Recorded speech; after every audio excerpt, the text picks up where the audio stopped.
Hello students, how are you?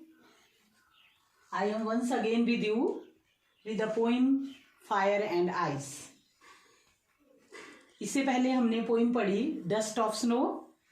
आज हम पढ़ेंगे बेटा fire and ice. This poem is written by Robert Frost. Robert Frost is an American poet जिनकी poem आपने 9th class में भी पढ़ी है, which name is The Road Not Taken. Today we will read the poem Fire and Ice. Here fire and ice are symbolical word. Here fire means desire or passion. Hindi में जिसको जुनून भी कहते हैं. And ice hatred, cruelty.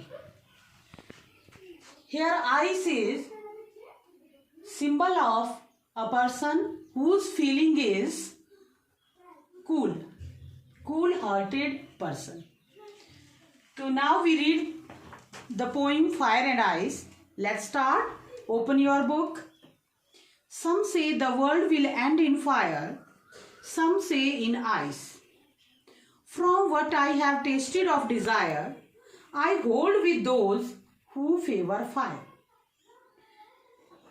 But if it had to perish twice, I think I know enough of hate to say that of destruction, ice is also great and would suffice. This is the poem. Now we will discuss about this poem. Dear students, कुछ लोग कहते हैं, in first stanza, the poet say, some say the world will end in fire. कुछ लोग ये कहते हैं कि इस संसार का अंत फायर से होगा, आग में ही इसका अंत होगा. एंड सम से इन आइस, और कुछ लोग ये कहते हैं कि बर्फ में होगा. From what I have tested of desire, I hold with those who favour fire. अब यहां पर कवि ये कहना चाहते हैं कि फायर विच मीन्स डिजायर, हमारी कोई ऐसी इच्छा, चाहे जो जब हमारी वो इच्छा पैशन बन जाती है, जुनून बन जाती है, जिसको फुलफिल करने के लिए हम कुछ भी करना चाहते हैं, उस फायर से यहाँ पर मतलब है.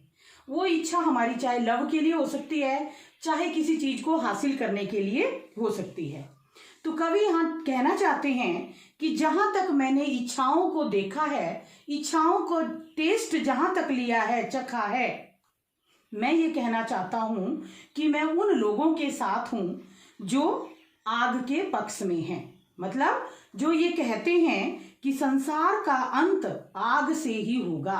कहने का ये मतलब है बच्चों कि आग जो है, जो हमारी इच्छाओं रूपी आग है, वो इस संसार के अंत का कारण बनेगी.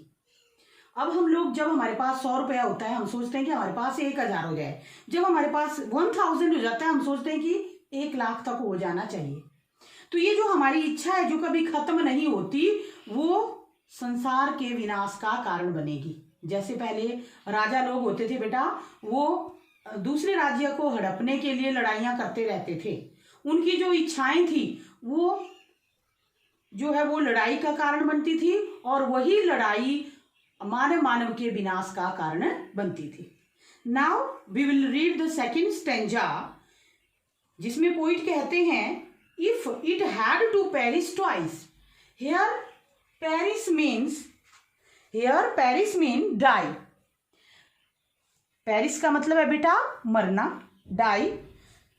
तो यहां पर कवि ये कहना चाहते हैं कि यदि 2 बार भी मरना पड़े, मतलब अगर संसार का अंत 2 बार भी हो, तो मैं ये कहता हूं उसका कारण क्या होगा. इस संसार में मैं ये सोचता हूं और जानता हूं कि इतनी ज्यादा इनफ ऑफ हेट मीन्स बेटा इनफ, नफरत, जो कि लव का ऑपोजिट भी है.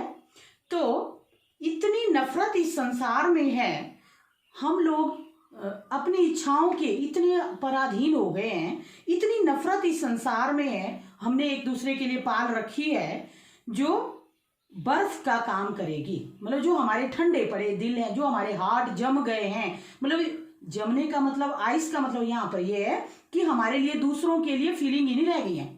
आजकल आप देख रहे होंगे कि हम लोग दूसरों से घृणा करते हैं। इसके पास ये चीज क्यों है, हमारे पास क्यों नहीं है? ये जो हमारा कूल हार्ट है, ये जो हमारा दूसरों के प्रति जेलसी रूपी आइस है, ये इस संसार को जलाने के लिए, इसका विनाश करने के लिए पर्याप्त है। यहां पर बेटा एक वर्ड आया है सफिस, विच मीन्स पर्याप्त, इनफ, काफी है। तो यहां पर कवि ने बड़े अच्छे तरीके से ये बताया हुआ है, आग और बर्फ का सिंबल लेकर के हमें क्लियर किया हुआ है कि ये दोनों ही, चाहे हमारी इच्छाएं रूपी आग है, चाहे बर्फ रूपी हमारा कूल हार्ट है, जो हमारे अंदर भी तृष्णा है, वे दोनों इस संसार के विनाश का कारण बनेंगे।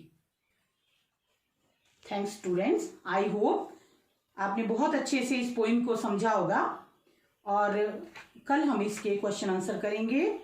थैंक यू बेटा।